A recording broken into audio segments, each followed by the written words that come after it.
أشهد أن لا إله إلا الله وحده لا شريك له وأشهد أن محمدا عبده ورسوله أرسله بالهدى ودين الحق ليظهره على الدين كله ولو كره المشركون. اللهم صل على محمد وعلى آل محمد كما صليت على إبراهيم وعلى آل إبراهيم إنك حميد مجيد. اللهم بارك على محمد وعلى آل محمد كما باركت على إبراهيم وعلى آل إبراهيم إنك حميد مجيد. أما بعد فإن أصدق الحديث كتاب الله وأحسن السنن سنن محمد صلى الله عليه وسلم وشر الأمور محدثاتها وكل محدثة بدعة وكل بدعة ضلالة. يا أيها الذين آمنوا اتقوا الله حق تقاته ولا تموتن إلا وأنتم مسلمون. സ്നേഹം നിറഞ്ഞ സഹോദരി സഹോദരന്മാരെ, വിശ്വാസികളെ, പ്രപഞ്ചനാഥനായ അല്ലാഹുവിനെ സൂക്ഷിച്ച് അല്ലാഹു സുബ്ഹാനഹു വ തആലയുടെ നിയമനിർദ്ദേശങ്ങളും വിധിവിലക്കുകളും ജീവിതത്തിന്റെ എല്ലാ സമയത്തിലും സന്ദർഭത്തിലും സൂക്ഷിച്ചും പാലിച്ചും ജീവിക്കണേ എന്ന് ആമുഖമായി ഓർമ്മപ്പെടുത്തുന്നു, വസിയത്ത് ചെയ്യുന്നു. അല്ലാഹു അവന്റെ സജ്ജനങ്ങളിൽ മുത്തഖീങ്ങളിൽ നമ്മെ എല്ലാവരെയും ഉൾപ്പെടുത്തി അനുഗ്രഹിക്കുമാറാകട്ടെ. ഒരു വിശ്വാസിയെ സംബന്ധിച്ചിടത്തോളം ജീവിതത്തിന്റെ എല്ലാ തലങ്ങളും വിശ്വാസമനുസരിച്ച്, മതമനുസരിച്ച്, മത നിയമങ്ങളനുസരിച്ച് മുന്നോട്ട് കൊണ്ടുപോകുന്നവനാണ്. പൂർണ്ണമായും മതത്തിന് കീഴ്പ്പെട്ട് അള്ളാഹുവിനെ സൂക്ഷിച്ച് ജീവിക്കാനാണ് പരിശുദ്ധ ഇസ്ലാം, വിശുദ്ധ ഖുർആൻ മാനവ സമൂഹത്തോട് ആവശ്യപ്പെടുന്നത്, വിശിഷ്യ വിശ്വാസികളോട് ആവശ്യപ്പെടുന്നത്. ഇസ്ലാമിനെ അറിയാൻ, ഇസ്ലാമിനെ മനസ്സിലാക്കാൻ, അള്ളാഹുവിന്റെ ഏകത്വത്തെ തിരിച്ചറിയാൻ, പ്രപഞ്ചനാഥനെ മാത്രമേ ആരാധിക്കാവൂ എന്ന ബോധ്യം ഉണ്ടാകാൻ, ചുറ്റുമുള്ള പലതരത്തിലുള്ള അള്ളാഹുവിന്റെ ദൃഷ്ടാന്തങ്ങളെ കുറിച്ച് ആലോചിക്കാനും ചിന്തിക്കാനും മതം പറയുന്നുണ്ട്. അതിന്റെ ഉദാഹരണങ്ങൾ ഖുർആനിലൂടെ നമ്മൾ കടന്നു പോവുകയാണെങ്കിൽ ഒരുപാടുണ്ട്. ആകാശത്തെക്കുറിച്ച്, ഭൂമിയെക്കുറിച്ച്, നക്ഷത്രങ്ങളെക്കുറിച്ച്, ഒട്ടകത്തെക്കുറിച്ച്, തേനീച്ചയെക്കുറിച്ച്, എന്തെല്ലാം സൃഷ്ടികളെ കുറിച്ച് പഠിക്കാനും ആലോചിക്കാനുമാണ് ഖുർആൻ പറയുന്നത്. അതായത് ഒരു വിശ്വാസത്തെ പൂർണ്ണമായും അടിച്ചേൽപ്പിക്കുകയല്ല, മനുഷ്യന്റെ ബുദ്ധിയോട് ഒരു സംവാദാത്മകമായ രൂപത്തിലാണ് ഖുർആൻ സംസാരിക്കുന്നത്. നിങ്ങൾ ചിന്തിക്കുന്നില്ലേ? നിങ്ങൾ ആലോചിക്കുന്നില്ലേ? നിങ്ങൾ മനസ്സിലാക്കുന്നില്ലേ? അതുകൊണ്ട് തന്നെ തുറന്ന മനസ്സോടുകൂടി ഒരു സാധാരണ ബുദ്ധിയുള്ള ഒരു മനുഷ്യൻ ഖുർആൻ വായിച്ചാൽ അവന്റെ ഉള്ളിലേക്ക് തൗഹീദ്, ഇസ്ലാം, അല്ലാഹുവിന്റെ മാർഗനിർദ്ദേശം പൂർണ്ണമായും അവൻക്കത് സ്വീകരിക്കാൻ സാധിക്കും. നിഷ്പക്ഷമായി ആ നിലയ്ക്ക് ഇസ്ലാമിക നിയമങ്ങളെ, ഖുർആനിന്റെ അധ്യാപനങ്ങളെ സമീപിക്കുന്ന ഒരാൾക്ക് ഒരു വിധത്തിലുള്ള തടസ്സവുമില്ലാതെ മതത്തെ സ്വീകരിക്കാൻ സാധിക്കും, മുൻവിധിയില്ലാതെ ഖുർആനിനെ പഠിക്കുന്നു. ഇനി ഒരാൾ അങ്ങനെ മതം സ്വീകരിച്ചാലോ, അള്ളാഹു ഉണ്ട് എന്ന് വിശ്വസിക്കുന്ന ഒരാൾ, അള്ളാഹുവിനെ മാത്രമേ ആരാധിക്കാവൂ എന്ന് വിശ്വസിക്കുന്ന ഒരാൾ, അള്ളാഹു നമുക്ക് നൽകിയ മാർഗനിർദ്ദേശമാണ് ഇസ്ലാം എന്ന് ഉൾക്കൊള്ളുന്ന ഒരു മനുഷ്യനെ സംബന്ധിച്ചിടത്തോളം പിന്നെ അവിടെ അതിനുള്ളിലേക്ക് വന്നാൽ അതിൽ എനിക്ക് ഇഷ്ടമുള്ള ചിലത് ഞാൻ എടുക്കും, എനിക്കിഷ്ടമില്ലാത്ത ചിലത് ഞാൻ മാറ്റിവെക്കും, ഞാൻ കുറച്ചൊക്കെ മതമനുസരിച്ച് ജീവിച്ചു കൊള്ളാം, കുറച്ചൊക്കെ ഞാൻ എൻ്റെ ഇഷ്ടാനുസരണം മുന്നോട്ട് പോകും എന്ന നിലപാട് സ്വീകരിക്കാൻ ഒരിക്കലും മതം അനുവദിക്കുന്നില്ല. ശരിയായ രൂപത്തിൽ പഠിച്ചു മനസ്സിലാക്കി ദീൻ ഉൾക്കൊണ്ട് ആ ദീനിനെ പൂർണ്ണമായും ജീവിതത്തിലേക്ക് എടുത്തു വെച്ച് ജീവിക്കാനാണ് അല്ലാഹു നമ്മോട് ആവശ്യപ്പെടുന്നത്. സൂറ അൽ ബഖറയിലെ 208-ാമത്തെ ആയത്തിൽ പക്ഷേ നമ്മൾ എപ്പോഴും കേൾക്കാറുണ്ടാകും, യാ അയ്യുഹല്ലദീന ആമനു ദുഖുലൂ ഫിസ്സിൽമി കാഫ. വിശ്വാസികളെ, നിങ്ങൾ മതത്തിലേക്ക്, ഇസ്ലാമിലേക്ക് പൂർണ്ണമായും പ്രവേശിക്കുക. നിങ്ങൾ പിശാചിന്റെ കാലടികളെ പിന്തുടരരുത്. പൂർണ്ണമായ മുസ്ലിം ആവുക, ശരിയായ മുസ്ലിം ആവുക. ഭാഗികമായ ഇസ്ലാമല്ല, പേരിന് മുസ്ലിം ആകാനല്ല മതം ആവശ്യപ്പെടുന്നത് എല്ലാ മേഖലകളിലും. ഇത് ഖുർആനിലൂടെ കടന്നു പോകുമ്പോൾ അള്ളാഹു ആവർത്തിച്ച് ഈ വിഷയം നമ്മെ പഠിപ്പിക്കുന്നത് കാണാൻ കഴിയും, അല്ലേ? എല്ലാ ഖുതുബകളുടെയും എല്ലാ പ്രസംഗങ്ങളുടെയും ഒക്കെ തുടക്കത്തിൽ പ്രവാചകൻ പ്രയോഗിച്ചിരുന്ന നമ്മൾ നമ്മുടെ നാട്ടിലെ പ്രസംഗങ്ങളിലും ഖുതുബകളിലും ഒക്കെ കേൾക്കാറുള്ള ഒരായത്ത്, യാ അയ്യുഹല്ലദീന ആമനു തഖുല്ലാഹ ഹഖ്ഖ തുഖാതിഹി, നിങ്ങൾ അല്ലാഹുവിനെ സൂക്ഷിക്കേണ്ട മുറപ്രകാരം സൂക്ഷിക്കണം. വലാ തമൂതുന്ന ഇല്ലാ വഅൻതും മുസ്ലിമൂൻ, മുസ്ലിങ്ങളായിട്ടല്ലാതെ നിങ്ങൾ മരിക്കരുത് എന്ന് പറഞ്ഞാൽ എന്താ? മരിക്കാൻ പോകുമ്പോൾ മുസ്ലിം ആകണം എന്നാണ്. മുസ്ലിങ്ങളായിട്ടല്ലാതെ നിങ്ങൾ മരിക്കരുത് എന്ന് പറഞ്ഞാൽ നിങ്ങൾ മുസ്ലിമായിട്ടേ ജീവിക്കാവൂ എന്നാണ്. മരണസമയത്ത് മുസ്ലിമാകണം എന്നല്ല ആയത്ത് പഠിപ്പിക്കുന്നത്. ജീവിതം മുഴുവൻ മുസ്ലിമായി ജീവിക്കണമെന്നാണ്. പൂർണ്ണമായും അള്ളാഹുവിന് കീഴൊതുങ്ങി ജീവിക്കണം, അല്ലേ? അതാണ് നിങ്ങൾ നിങ്ങളുടെ മാക്സിമം, കഴിവിന്റെ പരമാവധി അള്ളാഹുവിനെ സൂക്ഷിച്ച് ജീവിക്കണം, അല്ലേ?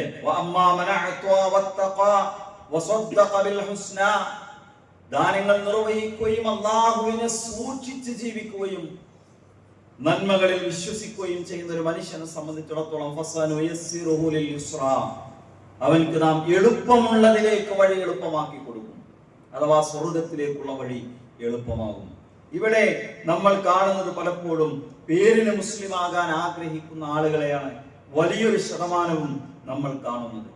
പൂർണ്ണമായ ഇസ്ലാമിനെ ജീവിതത്തിലേക്ക് എടുത്തു വെച്ച് ഇസ്ലാമിക ശരീഅത്തുകളെ പരമാവധി ജീവിതത്തിൽ പാലിച്ച് ജീവിക്കാം എന്ന് ചിന്തിക്കുന്ന, പരിശ്രമിക്കുന്ന ആളുകളുടെ എണ്ണം കുറഞ്ഞു വരികയാണ്. എന്താ നമ്മൾ മനസ്സിലാക്കേണ്ടത്? വിശ്വാസം പൂർണ്ണമാകണം എന്നതുപോലെ, ആരാധനകൾ മതം പഠിപ്പിക്കണമെന്ന് പറയുന്നത് പോലെ, ഒരു മനുഷ്യന്റെ സംസ്കാരവും അവന്റെ പെരുമാറ്റവും അവന്റെ മര്യാദകളും അവന്റെ ജീവിതത്തിന്റെ ഉള്ളും പുറവും അള്ളാഹു പഠിപ്പിച്ചതനുസരിച്ചായിരിക്കണം. സുഹൃത്തുക്കളെ, വളരെ കനപ്പെട്ട ഗൗരവമുള്ള ഒരു പോയിന്റാണ് നിങ്ങളോട് പറയാൻ ശ്രമിച്ചുകൊണ്ടിരിക്കുന്നത്.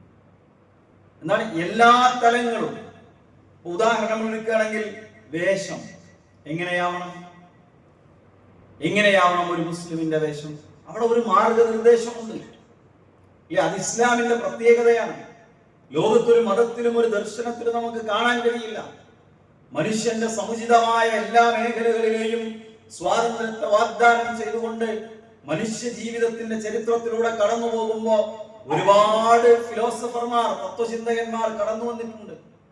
പലതരത്തിലുള്ള തത്വചിന്തകൾ ഇവിടെ അവതരിപ്പിക്കപ്പെട്ടിട്ടുണ്ട്. പലതരത്തിലുള്ള മതങ്ങൾ ഇവിടെ ഉണ്ടായിട്ടുണ്ട്. സിദ്ധാന്തങ്ങൾ രൂപപ്പെട്ടു വന്നിട്ടുണ്ട്. മനുഷ്യ ജീവിതത്തിന്റെ ഏതെങ്കിലും ഒരു തലത്തെ മാത്രമാണ് ഈ വ്യക്തികളും ഈ ആശയങ്ങളും എല്ലാം അഡ്രസ് ചെയ്തിട്ടുള്ളത്. ആ പ്രശ്നത്തെ നമുക്ക് പരിഹരിക്കാൻ കഴിയുമെന്നാണ് അവകാശപ്പെട്ടിട്ടുള്ളത്. ആ പ്രശ്നത്തെയും ഒരു പ്രത്യേക കാര്യമെടുത്തിട്ട് ആ പ്രശ്നത്തെ തന്നെ പൂർണ്ണമായി ഇവർക്കൊക്കെ പരിഹരിക്കാൻ സാധിച്ചിട്ടുണ്ടോ? ഇല്ല എന്ന് നമുക്ക് കാണാൻ കഴിയും. വലിയ അവകാശവാദങ്ങളുമായി വലിയ മാറ്റങ്ങൾക്ക് ഇവിടെ തിരികൊടുത്താൽ ഞങ്ങൾക്ക് കഴിയുമെന്നും ലോകം മുഴുവൻ അടിമുടി മാറ്റിക്കളയുമെന്നൊക്കെ പറഞ്ഞ് രംഗത്ത് വന്ന ആളുകൾ 5 കൊല്ലമാണ് അതിനായുസുണ്ടായത്, 10 കൊല്ലമാണ്, അരനൂറ്റാണ്ടാണ്, ഒരു നൂറ്റാണ്ടിനപ്പുറം അങ്ങനെ ജീവിച്ച ഒരു ദർശനവും ലോകത്ത് നമുക്ക് കാണാൻ കഴിയില്ല. ഇസ്ലാം അങ്ങനെയല്ല, മനുഷ്യ ജീവിതത്തിന്റെ എല്ലാ തലങ്ങളുമാണ്. നിങ്ങൾ നോക്കൂ, ചെരുപ്പ് ധരിക്കേണ്ടത് എങ്ങനെയെന്ന് പഠിപ്പിച്ച ഒരാശയം ഇസ്ലാം അല്ലാതെ ഏതാണുള്ളത്? മുടി ചീകേണ്ടത് എങ്ങനെയെന്ന് പഠിപ്പിച്ചത്, അല്ലേ? കാന റസൂലുള്ളാഹി സ്വല്ലല്ലാഹു അലൈഹി വസല്ലം യുഹിബ്ബു തയമ്മുന ഫി തനഉലിഹി വതറജ്ജുലിഹി വഫി അംരിഹി കുല്ലിഹി. പ്രവാചകൻ ചെരുപ്പ് ധരിക്കുമ്പോഴും പ്രവാചകൻ മുടി ചീകുമ്പോഴും വലതുഭാഗത്ത് നിന്ന് തുടങ്ങുക എന്നത് പ്രവാചകൻ ഇഷ്ടമുള്ള കാര്യമായിരുന്നു. എങ്ങനെ മുടി ചീകണമെന്ന് പഠിപ്പിച്ച മതം, എങ്ങനെ ബാത്റൂമിൽ കയറണമെന്ന് പഠിപ്പിച്ച മതം, നഖം വെട്ടണമെന്ന് പഠിപ്പിച്ച മതം. ഒന്നാലോചിക്കുക, എത്ര സൂക്ഷ്മമാണ്. ഇത് ഇസ്ലാമിന്റെ ഒരു ദൈവികതയാണ്. ഇത് ഇസ്ലാമിന്റെ ഒരു മഹത്വമാണ്. ഇത് ഇസ്ലാമിന്റെ ഒരു മഹത്വമാണ്. ഒരു പുരുഷന്റെ വസ്ത്രം എങ്ങനെയായിരിക്കണമെന്ന് ഇസ്ലാമില് വളരെ വ്യക്തമായ നിയമങ്ങളും നിർദ്ദേശങ്ങളും ഉണ്ട്. ഏതൊരു നാട്ടിൽ ജീവിക്കുമ്പോൾ ആ നാട്ടിലെ വേഷം മുസ്ലിമിന് ധരിക്കാം. പുരുഷനെ സംബന്ധിച്ചിടത്തോളം നിര്യാണിക്ക് താഴെ പോകാൻ പാടില്ല, പട്ടും സ്വർണവും ധരിക്കാൻ പാടില്ല. ശുഹറത്തിന്റെ ആളുകൾക്കിടയിൽ ആളാകാനുള്ള വസ്ത്രം ധരിക്കാൻ പാടില്ല. എല്ലാവരുടെയും കൂടെയാണ് ഒരു നാട്ടിലെ മുസ്ലിം ജീവിക്കേണ്ടത്. എല്ലാവരിൽ നിന്നും വ്യത്യസ്തനാകണമെന്ന് ആഗ്രഹിച്ചു കൊണ്ടൊരു വേഷം, അതിനെയാണ് ലിബാസ് ശുഹറ എന്ന് പറയുന്നത്. പ്രവാചകൻ അത് നിരോധിച്ചതാണ്, അത് പാടില്ല. സാധാരണ ഒരു മനുഷ്യനെ പോലെ ആളുകൾക്കിടയിൽ അവരുടെ വേഷം ധരിച്ച്, എന്നാൽ ഞെരിയാണിക്ക് താഴെ പോകാതെ, പുരുഷനെ കുറിച്ച് ഞാൻ പറയുന്നത്, അവന്റെ ശരീരത്തെ എന്താ പറയാ ഇറുകിയ വസ്ത്രങ്ങളാകാതെ ഒരു നിബന്ധന മതത്തിൽ നമുക്ക് കാണാൻ സാധിക്കും. പുരുഷൻ സ്ത്രീയുടെ വേഷം ധരിക്കാൻ പാടില്ല, സ്ത്രീക്ക് പുരുഷന്റെ വേഷം ധരിക്കാൻ പാടില്ല. ലഅന റസൂലുള്ളാഹി സ്വല്ലല്ലാഹു അലൈഹി വസല്ലമ അൽ മുതശബ്ബിഹീന മിനൽ റിജാലി ബിൻ നിസാ. സ്ത്രീയെ പോലെ വേഷം കെട്ടുന്ന പുരുഷന്മാരെയും പുരുഷന്മാരെ പോലെ വേഷം കെട്ടുന്ന നമ്മുടെ പെൺകുട്ടികളുടെ ഇന്നത്തെ വേഷവിധാനത്തെ കുറിച്ച് ഗൗരവത്തോടു കൂടി രക്ഷിതാക്കളെ, ഉമ്മമാരെ, സഹോദരിമാരെ നമ്മൾ ആലോചിക്കണം. പുരുഷനെ പോലെ വേഷം ധരിക്കുന്ന സ്ത്രീകളെയും അല്ലാഹു ശപിച്ചിരിക്കുന്നു. മാസ്ഫല മിനൽ കഅബൈനി മിനൽ ഇസാരി ഫഫിന്നാർ. നിര്യാണിക്ക് താഴേക്ക് പോകുന്ന വേഷം അത് നരകത്തിലാണ് എന്ന് ഇമാം ബുഖാരി ഉദ്ധരിക്കുന്ന ഹദീസാണ്. ഖുർആൻ കഴിഞ്ഞ മുസ്ലിങ്ങൾ ഏറ്റവും ആധികാരികമായി കാണുന്ന ഗ്രന്ഥം സഹീഹുൽ ബുഖാരിയാണ്, ബുഖാരിയിലെ ഹദീസാണ്. അപ്പോ ഏത് വേഷമാകണം? സ്ത്രീകളെ സംബന്ധിച്ചിടത്തോളം സ്ത്രീകൾക്കും അങ്ങനെയുണ്ട്. ഞാൻ ആ വേഷം എന്ന പോയിന്റിൽ മാത്രം ദീർഘമായി സംസാരിച്ചു പോകാനല്ല വിചാരിക്കുന്നത്. നോക്കി, സ്ത്രീകളെ സംബന്ധിച്ചിടത്തോളം അവരുടെ വേഷം എങ്ങനെയാവണം, അവർക്ക് എന്തായിക്കൂടാ. ഒരുപക്ഷെ ഇമാം മുസ്ലിം ഉദ്ധരിക്കുന്ന ഹദീസിന്റെ ആശയം ഇവിടെ ഇരിക്കുന്ന എല്ലാവർക്കും അറിയാവുന്നതായിരിക്കും. പ്രവാചകൻ പറഞ്ഞു, സ്വിൻഫാനി ലം അറഹുമാ റിജാലുൻ ബിഐദീഹിം സിയാത്തുൻ യദ്രിബൂന ബിഹന്നാസ്. രണ്ട് വിഭാഗം ആളുകളുണ്ട്, അവരെ ഞാൻ സ്വർഗത്തിൽ കണ്ടിട്ടില്ല എന്ന് പ്രവാചകൻ പറയും. രണ്ട് വിഭാഗം ആളുകൾ, അവരെ ഞാൻ സ്വർഗത്തിൽ കണ്ടിട്ടില്ല. ഒരു വിഭാഗം ആളുകൾ ആരാണ്? അവരുടെ കയ്യിൽ അധികാരമുണ്ട്, ആ അധികാരത്തിന്റെ ചാട്ടവാറുകൾ കൊണ്ട് ജനങ്ങളെ പീഡിപ്പിക്കുന്നവർ, അധികാരത്തിന്റെ ദണ്ടുപയോഗിച്ച് ജനങ്ങളെ അടിച്ചമർത്തുന്നവർ, അവരെ ഞാൻ സ്വർഗത്തിൽ കണ്ടിട്ടില്ല. രണ്ടാമത്തെ വിഭാഗം ആരാന്നറിയോ? വനിസാഉൻ കാസിയാത്തുൻ ആരിയാത്തുൻ മായിലാത്തുൻ മുമീലാത്തുൻ റൂസുഹുന്ന മിസ്ലു അസ്മിനത്തുൽ മുഖത്തിൽ മായില ലാ യദ്ഖുലുൽ ജന്നത വലാ യജിദുന റീഹഹാ. വസ്ത്രം ധരിച്ചിട്ടും നഗ്നകളായ ആളുകൾ. അവരുടെ ശരീരത്തിൽ വേഷമുണ്ടോ? ഉണ്ട്. അവരുടെ ശരീരത്തിൽ വസ്ത്രമുണ്ടോ? വസ്ത്രമുണ്ട്. പക്ഷേ അവരുടെ ആളുകൾക്ക് കണ്ടാസ്വദിക്കാനുള്ളതെല്ലാം കാണാൻ കഴിയും.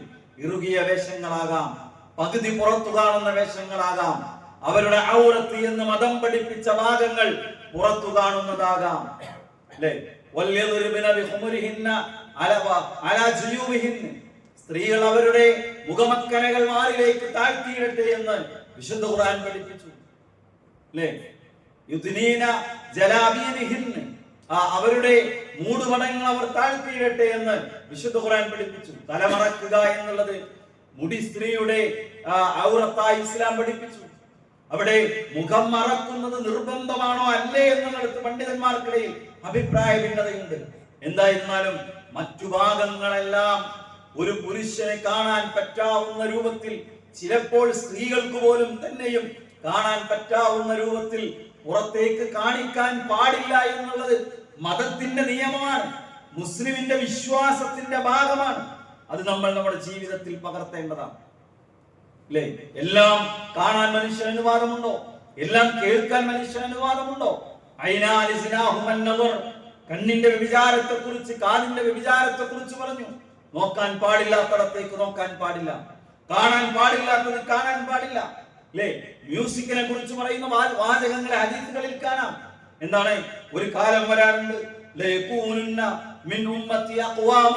ഈ കാലത്തിന്റെ അവസാനം, ലോകത്തിന്റെ എന്റെ ഉമ്മത്തിന്റെ അവസാന നാളുകളിൽ ഒരു ജനത വരും. അവരെന്താ ചെയ്യാ? അല്ലാഹു ഹറാമാക്കിയ പലതും അവർ ഹലാലാക്കി. എന്താണ് അല്ലാഹു ഹലാലാക്കിയത്? അൽ ഹിറ വൽ ഹരീറ വൽ ഖംറ വൽ മആസിഫ്. അവർ മദിരാക്ഷിയെ, വ്യഭിചാരത്തെ അവർ ഹലാലാക്കും. അല്ലേ? വൽ ഹരീർ, അവർ പട്ടിനെ ഹലാലാക്കും. പട്ടു പുരുഷന്മാർക്ക് ഹറാമാണ്, അത് അവർ പട്ടിനെ ഹലാല. വൽ ഖംറ, അവർ മദ്യത്തെ ഹലാലാക്കും. വൽ മആസിഫ്, അവർ സംഗീതത്തിന്റെ വാദ്യോപകരണങ്ങളെ ഹലാലാക്കും. അത് ഹറാമാണ് ഇസ്ലാമിൽ. ഞാൻ പറയുന്നത് ഇത് മതം നിരോധിച്ചതാണ്, ഇത് മതം നിരോധിച്ചതാണ്. ഇത് പൂർണ്ണമായും ജീവിതത്തിൽ പാലിച്ചാണ് ഒരു മുസ്ലിം മുന്നോട്ട് പോകേണ്ടത്. ഇത് ഇസ്ലാം എന്നുള്ളത് വേഷം പോലെയല്ല. വേഷം മാറുന്നത് പോലെ സാഹചര്യങ്ങൾക്കനുസരിച്ച് മാറാനുള്ളതല്ല മതം. അല്ലേ? പല പല ചോയ്സുകൾ ഉള്ളതല്ല മതം. അല്ലാഹുവിന്റെ മതത്തിന്റെ ഉള്ളിലേക്ക് അഷ്ഹദു അല്ലാ ഇലാഹ ഇല്ലല്ലാഹ് എന്ന പ്രതിജ്ഞ എടുത്ത് പ്രവേശിക്കുന്ന ഒരു മനുഷ്യനെ അവിടെ ആ അല്ലാഹുവിന്റെ നിയമങ്ങൾ പാലിച്ചു ജീവിക്കാൻ കടപ്പെട്ടവനാണ്. എല്ലാവരുമാണ്. വിശ്വസിക്കുന്നവൻ വിശ്വാസിയെ സംബന്ധിച്ചിടത്തോളം മനസ്സിലാക്കിയ ആളാണ്. അതിന്റെ അപ്പുറത്തേക്ക് പോകാൻ പാടില്ല. ഇവളെന്താ കാണുന്നത്? നമ്മൾ പള്ളിയിലൊരു വേഷമാണ്, അങ്ങാടിയിൽ വേറൊരു വേഷമാണ്. വെറുതെ ധരിച്ച് പള്ളിയിലെത്തുന്ന ആളുകൾ സ്കൂളിലേക്ക് പോകുമ്പോ, കോളേജിലേക്ക് പോകുമ്പോ, കല്യാണത്തിന് പോകുമ്പോ വേറെ വേഷമാണ്. ഇതെങ്ങനെയാണ് സുഹൃത്തുക്കളെ ഒരു മുസ്ലിമിന് ഉൾക്കൊള്ളാൻ സാധിക്കുന്നത്? സ്ഥലങ്ങൾക്കനുസരിച്ച് ഇസ്ലാം മാറുന്നുണ്ടോ? സാഹചര്യങ്ങൾക്കനുസരിച്ച് ഇസ്ലാം മാറുന്നുണ്ടോ? അല്ലേ? കുറച്ചു കാലങ്ങൾക്ക് മുമ്പ് ദീനില്ലാത്ത ഒരു സാഹചര്യം സമൂഹത്തിൽ വ്യാപകമായിരുന്നു. നമുക്കറിയാം. കുറച്ചും കൂടി ഇപ്പൊ നമ്മൾ എടുത്തു നോക്കുമ്പോൾ ആളുകൾക്ക് കുറച്ചും കൂടി പള്ളിയുമായും ആരാധനകളുമായും ഒക്കെ ബന്ധം കൂടിയിട്ടുണ്ട്. ഞാനൊരു 25-30 കൊല്ലം മുമ്പുള്ള നമ്മുടെ നാട്ടിലെ ആളുകളുടെ അവസ്ഥ ഒരു പക്ഷെ മുതിർന്ന കുറെ ആളുകളുള്ളവർക്ക് കൂടുതൽ അറിയുമായിരിക്കും. ദീൻ എടുത്തു നോക്കുമ്പോൾ കുറച്ചുകൂടി ആളുകൾ ദീനിലേക്ക് അടുത്തിരിക്കുകയാണ്. പക്ഷേ എനിക്ക് വ്യക്തിപരമായി ഇങ്ങനെ തോന്നാറുണ്ട്, മുൻകാലത്ത് ദീനുള്ള ആളുകൾ അവർ ദീനുള്ളവരായിരുന്നു. ഇന്ന് നമ്മൾ കാണുന്ന അപകടകരമായ അവസ്ഥ എന്താണ്? എന്റെ അടുത്തൊരു സ്ത്രീ ഒരിക്കൽ അവരുടെ ഭർത്താവിനെയും കൊണ്ട് ഇവരോടൊന്ന് സംസാരിക്കണം എന്ന് പറഞ്ഞു വന്നു. അവർ 5 നേരം പള്ളിയിൽ പോകുന്ന ആ മനുഷ്യൻ ലഹരി ഉപയോഗിക്കുന്നു. വൈകുന്നേരമായ മദ്യപിച്ച് കടന്നുറങ്ങും. പള്ളിയുടെ 1ാമത്തെ സഫിൽ നിൽക്കുന്നവൻ ഫോണ് കിട്ടിയാൽ കാണാൻ പാടില്ലാത്ത കാണും. തഹജ്ജുദ് നമസ്കരിക്കുന്നവൻ ജീവിതത്തിന്റെ സ്വകാര്യതകളിൽ വേറൊരു മനുഷ്യനാണ്. തിങ്കളും വ്യാഴവും സുന്നത്ത് നോമ്പെടുക്കുന്നവർ കല്യാണത്തിന് പോകുമ്പോൾ, കല്യാണം എന്ന് പറയുന്നത് എല്ലാവിധ അനിസ്ലാമികതയും ഒരുമിച്ച് കാണാവുന്ന ഒരു ഇടമായി വിവാഹങ്ങളെ വേദികൾ മാറിയിട്ടുണ്ട്. അവിടെ ചെല്ലുമ്പോ അവർ ശരീരം മറക്കേണ്ട ഭാഗങ്ങൾ മറക്കുന്നില്ല. ഇടപഴകാൻ പാടില്ലാത്ത ആളുകളോട് ഇടപഴകുന്നു. സ്ത്രീകളും പുരുഷന്മാരും അങ്ങനെ സ്വതന്ത്രമായി മഹറമല്ലാത്തവരോട് ഇടപഴകരുത് എന്നത് മതമാണ്. ആ മതമനുസരിച്ച് ജീവിക്കാനുള്ള സ്വാതന്ത്ര്യം ഇന്ത്യ രാജ്യത്തുണ്ട്. അതൊന്നും ഇവിടെ ആരും നിഷേധിച്ചിട്ടില്ല. ഇന്ത്യൻ ഭരണഘടന വകവെച്ചു നൽകുന്ന അവകാശമാണത്. ഞാനൊരു മുസ്ലിമാണ്, എന്റെ വിശ്വാസം അനുസരിച്ച് എനിക്ക് ജീവിക്കാം. എന്റെ വിശ്വാസം വേറൊരാളുടെ മേൽ അടിച്ചേൽപ്പിക്കാൻ പാടില്ല. വേറൊരാളുടെ വിശ്വാസ സ്വാതന്ത്ര്യത്തിനു മേൽ ഞാൻ കയ്യേറ്റം ചെയ്യാൻ പാടില്ല. അല്ലേ? അതിവിടുത്തെ രാജ്യത്തിന്റെ നിയമങ്ങളും ഇവിടുത്തെ ഇതര മതവിശ്വാസികളും അത് അനുവദിച്ചു തരുന്നു. മറ്റു മതങ്ങളിൽ വിശ്വസിക്കുന്ന ആളോട് എന്റെ മതമാണിത്, റമദാനിന്റെ പകലിൽ നോമ്പെടുക്കൽ എനിക്ക് നിർബന്ധമാണ്, നിന്റെ വീട്ടിലെ വിവാഹത്തിന് വരാൻ എനിക്ക് കഴിയില്ലെന്ന് പറഞ്ഞാൽ നിർബന്ധമായും വന്ന് ഭക്ഷണം കഴിക്കണമെന്ന് ആരാ നമ്മളെ നിർബന്ധിക്കവിടെ? ആർക്കും ഇതൊക്കെ മനസ്സിലാവും. ആർക്കും മനസ്സിലാവുന്നത്. ഞാൻ പറയുന്നത്, ചില കാര്യങ്ങളിൽ മുസ്ലിങ്ങൾ എന്തുകൊണ്ട് വിയോജിക്കുന്നു? അത് ഞങ്ങൾക്ക് പാടില്ലെന്ന് പറയുന്നത് എന്തുകൊണ്ടാണ്? അത് വിശ്വാസത്തിന്റെ ഭാഗമായതുകൊണ്ടാണ്. അല്പവസ്ത്രം എന്ന ഒരു വാക്ക് വിവാദത്തിലേക്ക് കേരളത്തിലെത്തി. ഒരു വിശ്വാസിയെ സംബന്ധിച്ചിടത്തോളം അല്പവസ്ത്രം എന്നുള്ളത് ഗൗരവമുള്ള വാചകമാണ്. വേഷവിധാനങ്ങളിലെ സംസ്കാര ശൂന്യത എന്നത് അങ്ങേയറ്റം ഗൗരവമുള്ള കാര്യമാണ്. പ്രവാചകന്റെ അധ്യാപനം എന്താണ്? ലാ യദ്ഖുലുൽ ജന്ന. അത്തരം സ്ത്രീകൾ വേഷം ധരിച്ചിട്ടും നഗ്നത പുറത്തു കാണുന്നവർ സ്വർഗ്ഗത്തിൽ പ്രവേശിക്കുകയില്ല. അവർക്ക് സ്വർഗത്തിന്റെ മണം പോലും ആസ്വദിക്കാൻ കഴിയില്ലെന്നാണ്. ഇത് ദീനാണ്. ദീനിലുള്ളത് എന്താണെന്ന് പറയേണ്ടത് ഇവിടുത്തെ വിശ്വാസികളാണ്. ആ വിശ്വാസം അനുസരിച്ച് ജീവിക്കാനുള്ള സ്വാതന്ത്ര്യം വിശ്വാസികൾക്കുണ്ട്. അത് അടിച്ചേൽപ്പിക്കാനുള്ള അധികാരം ഇന്ത്യ രാജ്യത്ത് ആർക്കുമില്ല എന്നത് നമ്മൾ മനസ്സിലാക്കേണ്ടതുണ്ട്. അതുകൊണ്ട് തന്നെ ഞാനിത് പറയാനുള്ള കാരണം, ഇത് നടപ്പിലാക്കണം എന്ന് അഭിപ്രായം പറയുന്നവരെ കൺവിൻസ് ചെയ്യാനല്ല. നമ്മളിൽ നിന്ന് തന്നെ ചില ആളുകൾക്ക് തോന്നാണ്, ഇതൊക്കെ അത്ര ഗൗരവമുള്ളതാണോ? നമുക്കെന്നെ തോന്നുന്നു. നമ്മൾ സുഹൃത്തുക്കളെ, ദീൻ എന്ന് പറയുമ്പോ അത് ഞാൻ പറഞ്ഞല്ലോ, കല്യാണത്തിന് പോയാൽ അത് അങ്ങോട്ട് മാറ്റി വെക്കും. ടൂർ പോകുമ്പോ ദീൻ ഇപ്പുറത്തേക്ക് എടുത്തു വെക്കും. പള്ളിക്ക് വരുമ്പോ ദീനിന്റെ ആളാകും. ചില ആൾക്കാർക്ക് ഇതുമില്ല. ചില ആളുകൾക്ക് കല്യാണം വരുമ്പോൾ മാത്രമേ ദീനുള്ളൂ. എവിടെ? പള്ളിയിൽ നിന്ന് നിക്കാഹിന്റെ രജിസ്റ്റർ കൊണ്ടുവരണം, ഖത്തീബ് വന്ന് ഖുതുബ നടത്തണം, എന്നിട്ട് അയാള് എന്ത് ചെയ്യണം? നിക്കാഹ് കഴിച്ചു കൊടുക്കണം. അപ്പൊക്കെ ദീന് വേണം. മരിച്ച ഖബറടക്കാൻ പള്ളിക്കാട് വേണം, ഖബർസ്ഥാൻ വേണം, മുസ്ലിങ്ങളുടെ ഖബർസ്ഥാൻ വേണം, അവിടെ ദീന് വേണം. അവിടുന്ന് പുറത്തിറങ്ങിയാലോ ഇസ്ലാമിനെ വിമർശിക്കും, മതനിയമങ്ങളെ ചോദ്യം ചെയ്യും.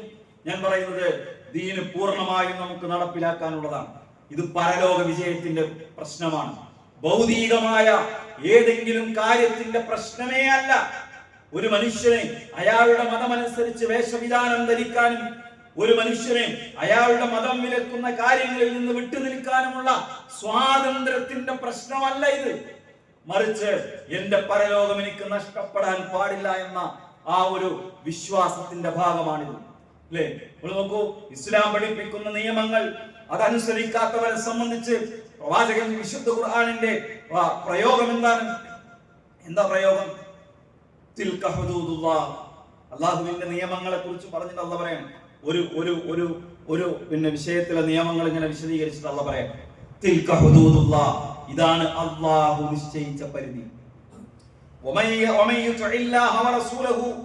ആ പരിധികൾക്കകത്ത് നിന്ന് അല്ലാഹുവിനെയും അവന്റെ പ്രവാചകനെയും അനുസരിച്ച് ജീവിക്കുന്നവൻ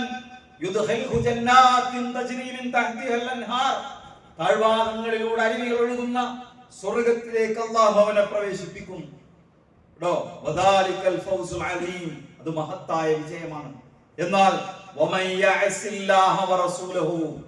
ആരാ വിശ്വാസത്തിന്റെ കാര്യത്തിൽ, ആരാധനകളുടെ കാര്യത്തിൽ, അല്ലെ? വിശ്വാസം തന്നെ എന്താ അവിടെ അവസ്ഥ? ഞാൻ ആ ഭാഗം വിശദീകരിക്കല്ല. മുദബ്ബിറുൽ ആലം അല്ലല്ല എന്ന് പറയുന്നിടത്ത് ആളുകളുള്ളത്, അല്ലേ? എന്റെ വളച്ചോൻ CM മടവൂരാണെന്ന് പറയുന്നിടത്തേക്ക് നമ്മുടെ നാട്ടിലെ വലിയൊരു സമൂഹം മാറി. നമ്മുടെ വിശ്വാസ രംഗത്ത് അല്ല പറഞ്ഞതിന്റെ അപ്പുറത്തേക്ക് നിന്നാൽ, ആരാധനാ രംഗത്ത് അള്ളാഹു പഠിപ്പിച്ചതിന്റെ അപ്പുറത്തേക്ക് നിന്നാൽ, അള്ളാഹു ഹറാമാക്കിയതിനെ ഹറാമാക്കി ഹലാലാക്കിയാൽ, തനിക്ക് തന്റെ ഇഷ്ടമനുസരിച്ച് ജീവിക്കാൻ, നാട്ടുകാരെ പ്രീതിപ്പെടുത്താൻ വേണ്ടി ഞാൻ മതനിയമങ്ങൾക്കുള്ളിൽ നിന്നാൽ എന്റെ കൂട്ടുകാർക്ക് എന്ത് തോന്നും, എന്റെ നാട്ടുകാർക്ക് എന്ത് തോന്നും, എന്റെ സഹപ്രവർത്തകർക്ക് എന്ത് തോന്നും, അല്ലേ? ഇത് ജനങ്ങൾ എങ്ങനെ എടുക്കും? ഈ കാലഘട്ടത്തിൽ ഇത് പറയാൻ പറ്റുമോ? ഇത് പുരോഗമനത്തിനെതിരാകുമോ? ഇത് നവോത്ഥാനത്തിനെതിരാകുമോ?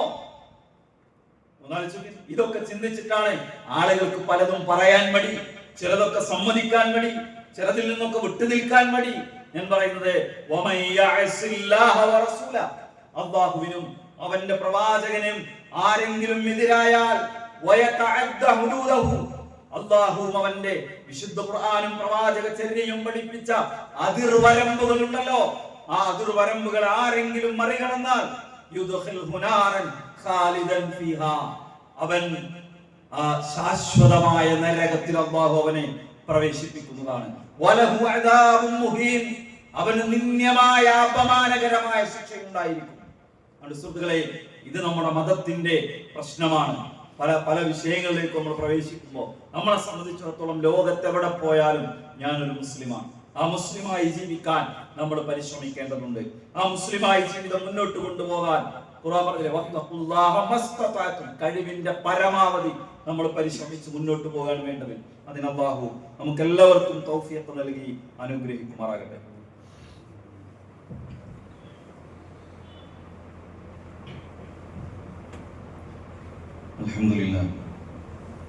അൽഹംദുലില്ലാഹി റബ്ബിൽ ആലമീൻ വസ്സലാത്തു വസ്സലാമു അലാ നബിയിനാ മുഹമ്മദിൻ വഅലാ ആലിഹി വഅസ്ഹാബിഹി അജ്മഈൻ. അമ്മാ ബഅദ്. ഇത്തഖുല്ലാഹ ഇബാദല്ലാഹ്. സ്നേഹം നിറഞ്ഞ സഹോദരീ സഹോദരന്മാരെ, വിശ്വാസികളെ, പ്രപഞ്ചനാഥനായ അല്ലാഹുവെ സൂക്ഷിച്ച് ജീവിതത്തിന്റെ എല്ലാ മേഖലകളിലും അവന്റെ വിധിവിലക്കുകളും നിയമനിർദ്ദേശങ്ങളും പാലിച്ചുകൊണ്ട് ജീവിക്കണേ എന്ന് ഒരിക്കൽ കൂടി ഓർമ്മപ്പെടുത്തുന്നു, വസിയത്ത് ചെയ്യുന്നു. അല്ലാഹു അവന്റെ മുത്തഖീങ്ങളിൽ നമ്മെ എല്ലാവരെയും ഉൾപ്പെടുത്തി അനുഗ്രഹിക്കുമാറാകട്ടെ. ജീവിതത്തിന്റെ എല്ലാ മേഖലകളിലും ഒരു നല്ല മുസ്ലിമായി ജീവിക്കുക എന്നതാണ് നാം കൽപ്പിക്കപ്പെട്ടിട്ടുള്ളത്. അതിനുവേണ്ടി പരമാവധി പരിശ്രമിക്കണമെന്നാണ് ഓർമ്മപ്പെടുത്താനുള്ളത്. ഏതെങ്കിലും ഒരു പ്രത്യേക സന്ദർഭങ്ങളിൽ മതം ഉപേക്ഷിക്കണം എന്ന് ചിന്തിക്കുന്നതോ അങ്ങനെ ആവശ്യപ്പെടുന്നതോ മതവിരുദ്ധമായിട്ടുള്ള സംഗതിയാണ്. എല്ലായിടത്തും നല്ല വിശ്വാസിയായി ജീവിക്കാനാണ് നമ്മൾ പരിശ്രമിക്കേണ്ടത്. യഥാർത്ഥത്തിൽ മതവിരുദ്ധമായ സംഗതികളിലേക്ക്, സംസ്കാരങ്ങളിലേക്ക് ക്ഷണിക്കുന്ന ആളുകളുടെ ഉദ്ദേശങ്ങൾ പലതാണ്.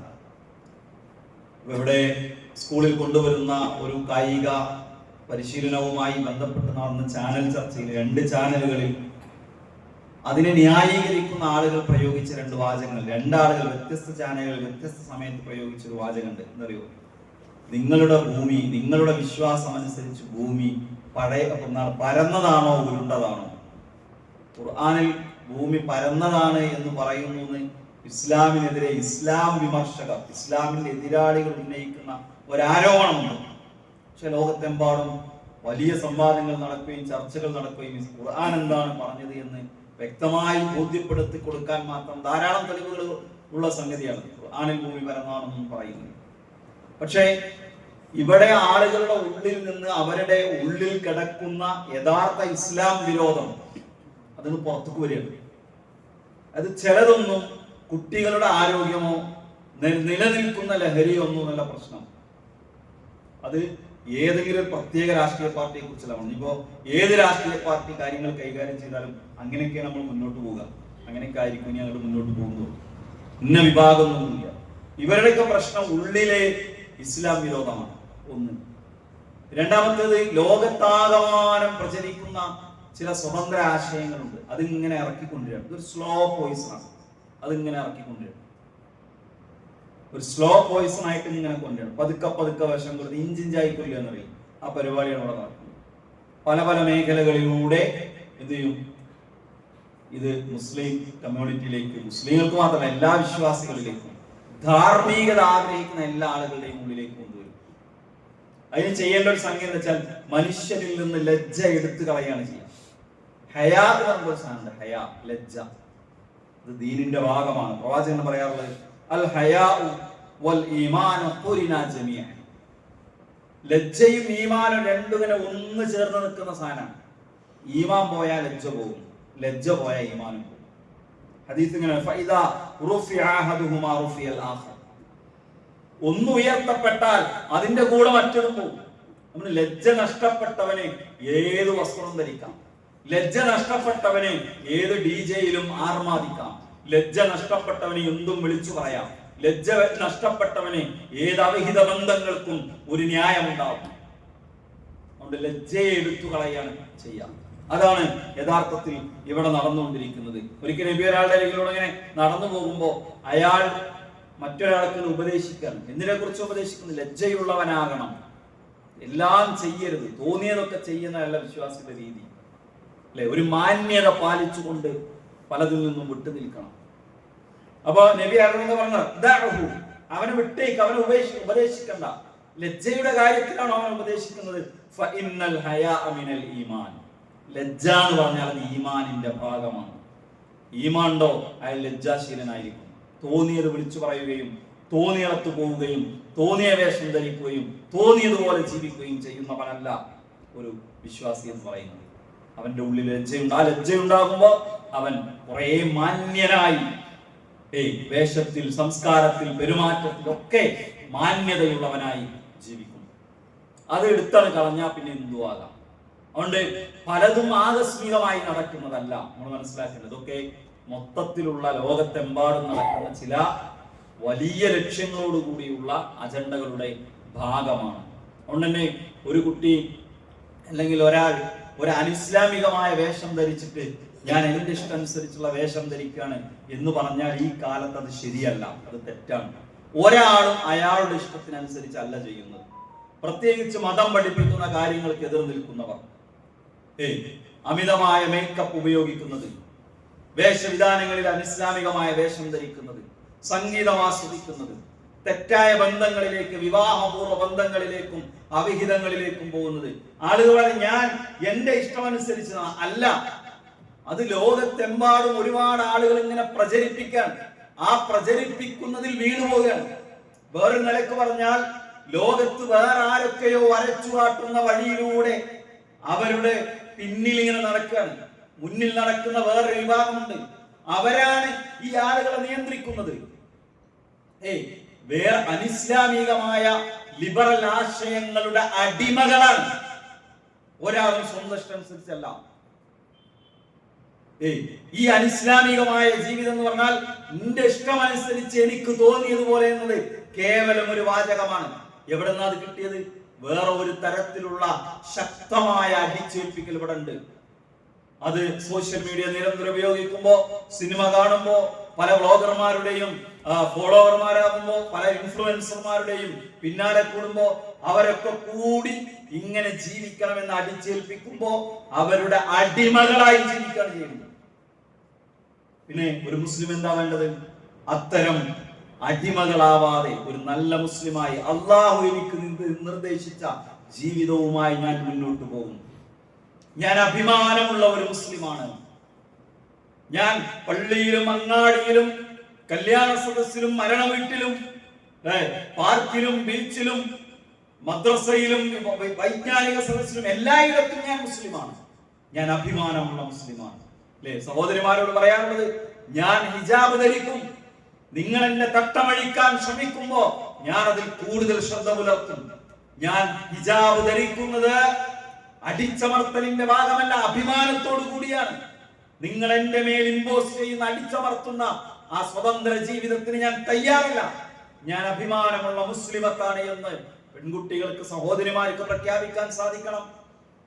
കേട്ടോ, ഞാൻ എന്റെ വിശ്വാസം അനുസരിച്ച് ജീവിക്കുമെന്ന് പുരുഷന്മാർക്കും പ്രഖ്യാപിക്കാൻ സാധിക്കണം. അതാണ് യാ അയ്യുഹല്ലദീന ആമനൂ ദുഖുലൂ ഫിസ്സിൽമി കാഫ, പൂർണ്ണമായും ഇസ്ലാമിലേക്കുള്ള പ്രവേശനം എന്ന് പറയുന്നത്.